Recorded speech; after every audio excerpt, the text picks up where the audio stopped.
1963 Dodge Custom 880. In response to the discontinuation of the DeSoto brand in 1961, Dodge introduced the Custom 880 to fill the gap in the mid-priced, full-size market. It was designed for those who wanted a big, comfortable cruiser, an ideal choice for the big car enthusiast. Visually, the 880 stood out with its use of flat glass windows, a notable departure from the curved glass trend of the time. While distinctive, this design choice wasn't universally admired, contributing to the model's relatively short run. Under the hood, the Custom 880 came standard with a 361 cubic inch V8 producing 265 horsepower. For those craving more power, Dodge offered an optional 383 cubic inch V8 generating 305 horsepower.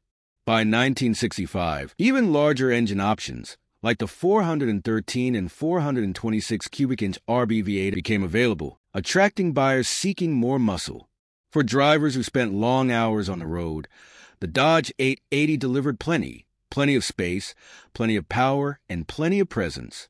Performance-wise, the base 361 V8 provided decent power, though it faced stiff competition. The 383 V8, however, offered a more spirited drive. Buyers could choose between a 3-speed manual transmission or a 3-speed TorqueFlite automatic, catering to different driving preferences. At 231.5 inches in length, the 1963 Dodge Custom 880 was a true full-size car, even by land yacht standards. Though slightly smaller than some competitors, its spaciousness and smooth ride made it a solid choice for buyers in the early 1960s. 1975 Dodge Charger SE. By 1975, the Dodge Charger had shifted away from its muscle car roots, evolving into a more refined luxury coupe. This transformation was evident in its squared-off styling, which, while distinctive, didn't quite capture the excitement of earlier models.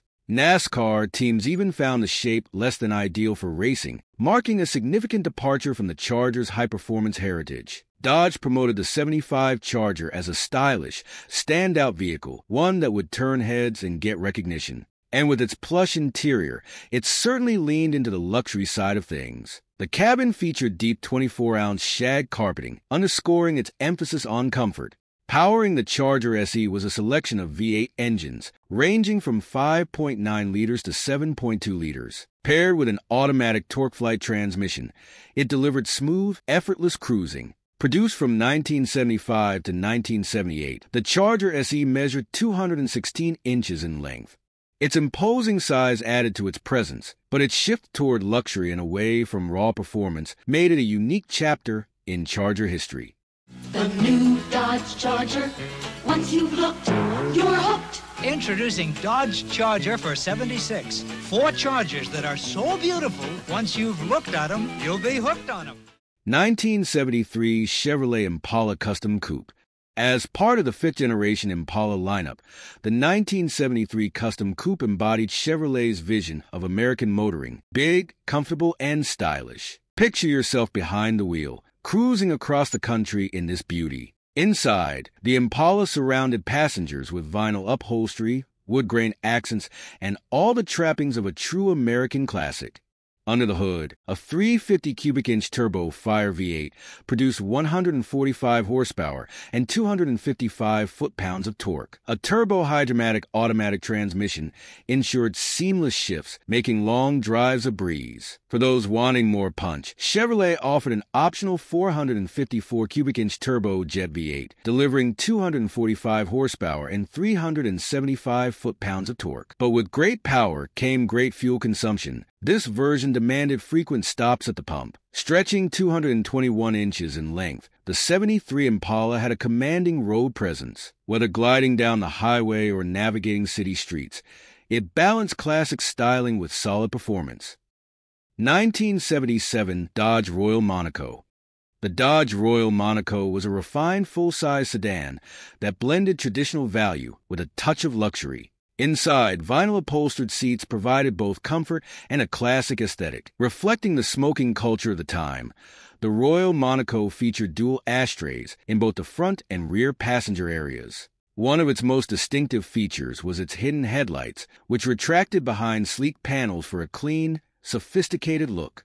Security-conscious drivers could also opt for a locking gas cap, a rare feature for the era. Some models even boasted an electric digital clock, a luxury touch not commonly found in 1970s cars. Available with either a 3-speed manual column shift or a 3-speed automatic torque-flight transmission, the Royal Monaco delivered a smooth ride. Measuring 225 inches from bumper to bumper, it stood as a true land yacht of the late 1970s. 1975 Cadillac Coupe de Ville. Cadillac's Coupe de Ville was the gold standard for American luxury, and the 1975 model epitomized opulence. Inside, drivers could choose between leather or patterned velour upholstery, ensuring a plush and elegant cabin experience. The exterior was equally striking, complete with a vinyl roof and distinctive cornering lights that enhanced visibility around turns. Cadillac also prioritized safety. Airbags for both the driver and passenger were available, a forward-thinking feature at the time. Traction control was another notable option, improving stability on the road. Powering this behemoth was an 8.2-liter V8, producing 190 horsepower. Paired with a 3-speed automatic transmission, it provided smooth and effortless cruising. At an incredible 237 inches in length, the 75 Coupe de Ville was longer than most modern pickup trucks, making it a true statement of luxury and excess. 1978 Chrysler New Yorker Brougham.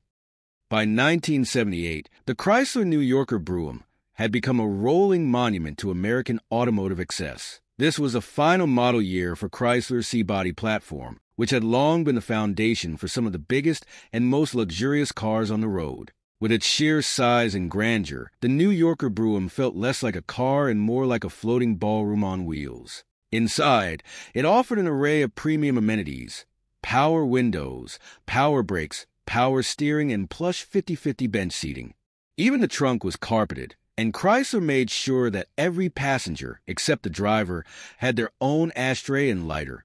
Under the hood, a 400 cubic inch V8 came standard, providing effortless highway cruising. However, in states with stricter emissions laws, Chrysler required a 360 cubic inch V8 instead. Regardless of the engine choice, a 3-speed torque-flight automatic transmission ensured smooth shifting. What truly set the 1978 New Yorker Brougham apart, though, was its sheer length. At 231 inches, it was among the longest sedans Chrysler ever built. Some of this extra length came from federally mandated 5-mile-per-hour bumpers, which stretched the car's dimensions to almost absurd proportions. For those who wanted the biggest, boldest luxury sedan of the era, the New Yorker Brougham was hard to beat. 1974 Oldsmobile 98 LS. The Oldsmobile 98 LS was one of the most distinguished full-size cars of the 1970s, embodying the era's obsession with length, luxury, and effortless cruising. This 9th-generation Oldsmobile 98 featured a 2-door hardtop body style, giving it a sleek, upscale look. Standard features included a vinyl roof and round opera windows, further enhancing its premium appeal. Under the hood, Oldsmobile equipped the 98 LS with a 455 cubic inch, affectionately known as the Rocket. Though emissions regulations had begun to choke performance by the mid-1970s, this engine still delivered a respectable 210 horsepower, along with plenty of torque to move the car's substantial weight of over 2.5 tons. Paired with an automatic transmission, it provided a smooth and comfortable highway ride. As with many land yachts of the era, size was one of its defining characteristics. Stretching 232 inches in length, the 74 Oldsmobile 98 LS was truly massive, further cementing its place among the biggest and most luxurious American cars of the decade. 1979 Lincoln Continental Mark V.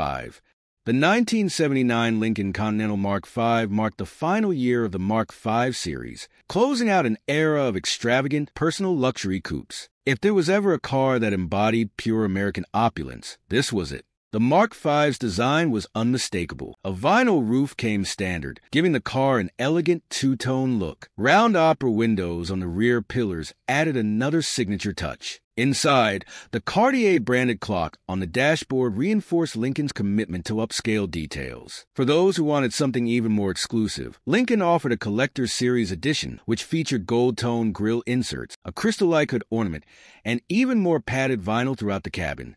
Under the hood, a 400 cubic inch V8 produced 179 horsepower. Not a massive number, but more than enough for the Mark V's signature smooth ride. At 233 inches long, the Mark V was one of the largest personal luxury coupes ever made. Its massive front grille and long, sloping rear end gave it a striking presence that still turns heads today.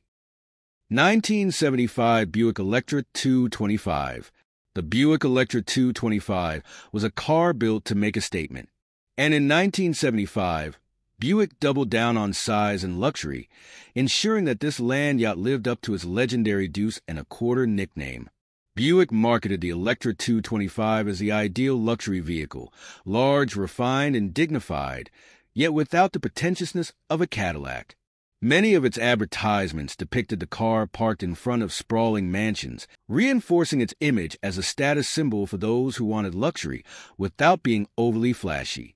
Inside, passengers were treated to plush, patterned velour upholstery, a material that was both soft and stylish. The seats were wide and comfortable, designed for long-haul cruising rather than spirited driving. Under the hood, the Electra 225 packed a 455 cubic inch, though emissions regulations had reduced its output to 205 horsepower. Even with this power reduction, the engine delivered a smooth and quiet ride, perfectly suited for Buick's luxury-first philosophy. At 233 inches in length, the 1975 Electra 225 was one of the longest cars on the road. It truly lived up to the land yacht label, offering a level of comfort and presence that few modern cars can match. Topping our list is the 1973 Imperial LeBaron, one of the longest and most luxurious American production cars ever built. By this time, Chrysler had discontinued the standalone Imperial brand, but it still positioned the LeBaron as the pinnacle of its lineup. One of its most distinctive styling elements was the concealed headlights, which slid behind elegant grille panels when not in use. The deep burgundy paint with a cream vinyl roof gave it an even more upscale and commanding presence. Inside, the LeBaron was packed with power features, including windows, locks, and seats. It also boasted an advanced AM/FM stereo system with a search tuner and power antenna, cutting-edge technology for the time.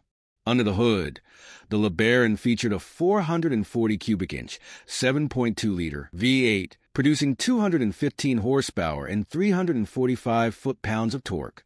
This massive engine ensured that, despite its weight, the Imperial remained a smooth and effortless highway cruiser. And the most jaw-dropping stat? At 235 inches in length, the 73 Imperial LeBaron was one of the longest American cars ever made. It was truly the last of its kind, a rolling testament to an era when bigger was always better.